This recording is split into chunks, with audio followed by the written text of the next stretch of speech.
talking about? I wish I could victory lap this one. I was too much of a coward to say it on the show to the audience. But I spent a disgusting amount of fab on Adam Thielen to secure him because I needed another flex player this week. And I had a hunch. Yeah, you did.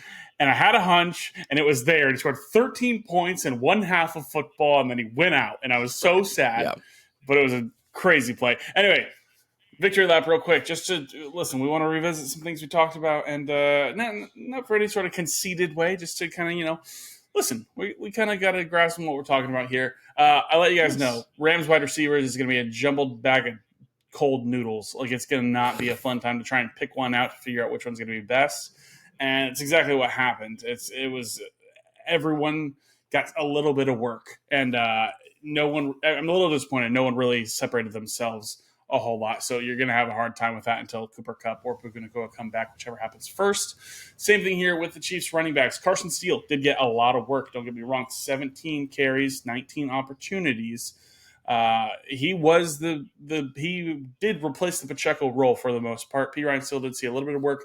But again, it wasn't really anything that you wanted to have in your starting lineup. So definitely gonna give a little pat on the back there as well. We'll see how it pans out with Kareem Hunt. I've got a little prediction for week 2, or not for week 2, but for week 4 with Carson Steele. I think this regime, I think this coaching staff really likes this guy. I think they do, and I think they're gonna. I think they're gonna get this guy a touchdown in week 4. Mark my words. Carson Steele scores a touchdown in week 4. It's going to happen. You know when you want to just kind of like reward a player for like just being like a great player, that kind just of being thing. The guy. Yeah. When Larry Fitzgerald in that playoff game takes that pass from Carson Palmer and runs it all the way down the field and doesn't get in the end zone, against the Packers. 3, and then he gets the shovel pass inside so he can score the touchdown there. Similar situation here. So Carson Steele is probably going to be a decent flex play. I predict he's getting in the end zone. Mark my words. Joe Burrow was my stud quarterback for week 3, 31 fantasy points. It was looking rough through the first half, and then he came out in the second half and just balled out. So that was a good thing to see. And Jaylen Waddle was my dud, and sad face. We will talk about him as well in our Fluker for Real segment. But less than 7 fantasy points. I'll let you know that he's averaging less than 12 with Skylar Thompson. Who knew Tim Boyle would factor into the equation here? But, all right. Anyway, that's my victory lap. Wes?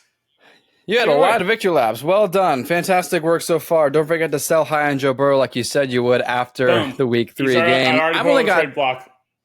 Fantastic. I've only got 2, but one I'm super proud of. I said Diontae Johnson was going to have a great season.